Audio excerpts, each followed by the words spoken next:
প্ৰফুল্লৰ প্ৰেমত মতলীয়া 2 সন্তানৰ মাতৃ স্বামী সন্তান এৰি পলাল মহিলা 27 বছৰীয়া প্ৰফুল্লৰ প্ৰেমৰ মায়াজালত বন্দী 34 বছৰীয়া নাৰী অন্তৰ বোলে সাগৰৰ সমান প্ৰেমৰ সাগৰত হাবুডুবু 2 অবৈধ প্ৰেমিক যুগল প্ৰেমৰ বাবে সমাজ সংসাৰ সকলো এৰি নতুন সংসাৰৰ পৰিকল্পনাৰে ঢাপলি মেলিলে দুয়োৰে প্ৰেম আৰম্ভ হৈছিল পোহৰ কোনোবা এটা জাৰৰ নিশা মোবাইলে ভাইৰেল হৈছিল অন্তৰংগৰ সময়ৰ ছবি কৰ্মসূত্ৰে অৰুণাচলত থকা স্বামীয়ে সকলো দৃশ্য দেখিও সন্তান আৰু সংসাৰৰ মায়াত ক্ষমা কৰি দিছিল পত্নীক গাঁওবাসীৰ হৈছৈ আৰক্ষী থানাৰ গোচৰ পৰিয়ালৰ বুজনিৰ পিছত পত্নীয়েও পুনৰ ভুল নকৰাৰ প্ৰতিশ্ৰুতি দিছিল কিন্তু প্ৰেমে নামানে সমাজৰ বাধাৰ প্ৰাচীৰ ভাঙি বনচৰাইক লৈ উৰা মাৰিলে এটি সন্তানৰ পিতৃ প্ৰফুল্ল ঘটনাটো নাৰায়ণপুৰৰ 21 ফেব্ৰুৱাৰীৰ দিনা এইখন ঘৰৰ পৰাই মাতৃঘৰলৈ যাওঁ বুলি পলাই গ'ল 2 সন্তানৰ মাতৃ ইফালে পত্নী পলাই যোৱাৰ পিছৰে পৰাই খাব শুব পৰা নাই স্বামীয়ে সিহঁতৰ আগৰ পৰা কিবা সম্পৰ্ক হৈ আছে ফোনৰ যোগে সিহঁতৰ ৱেচনটো ফোনত ভিডিঅ' কলিং কৰে সেই আগতে কেছটো পাইছিলোঁ মই কেছটো পাই পেলাই সেইটো মই এৰি থৈ গুচি গ'লোঁ মই বোলো ভাল হ'ব চাগিলে সেইটো থানা যোগে কেছ কৰিছিলে সেইটো সংসাৰখন নাভাব বুলি মই আৰু ছোৱালীকেইজনী চাবই লাগিব ছোৱালীকেইজনী চাব লাগিব তাৰপৰা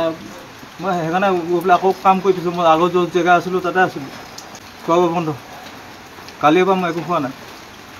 আপোনাৰ যেতিয়া 11:30 বজাত খবৰটো পাই গ'লোঁ মই গম পাই গ'লোঁ কাহিনীটো তেতিয়াবা মই আকৌ তাৰপৰা আহিছোঁ আপোনাৰ 2 মুখৰ পৰা হেৰিবা আহি পেলাই 5টামান বজাত পাইছোঁহি মই নাৰায়ণপুৰত তাৰপৰা ইহঁতি আমাৰ দাদাহঁতে হেৰিৰ পৰা আহি আছে চাপৰিলে ল'ব লাগে তাৰমানে তালৈ গুচি গ'ল ল'ৰা টমটমত গুচি গ'ল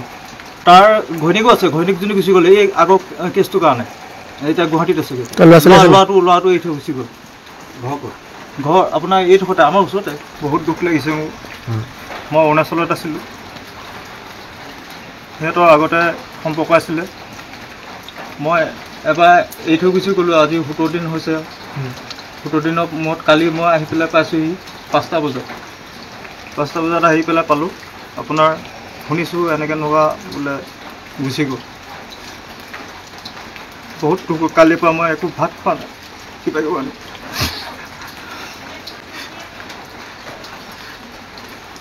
যোনে ধৰক মোৰ ছোৱালীকেইজনীৰ কাৰণে আহিব লাগে মই আহি গৈছোঁ ছোৱালীকেইজনী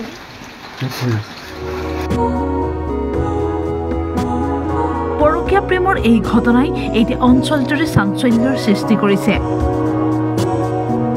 কলীয়া হিচাপে পৰিচিত প্ৰফুল্ল আৰু মহিলাগৰাকীৰ এই কাণ্ডক লৈ ইতিমধ্যে নাৰায়ণপুৰৰ আৰক্ষী থানাত এজাহাৰ দাখিল কৰিছে স্বামী ঘনকান্তই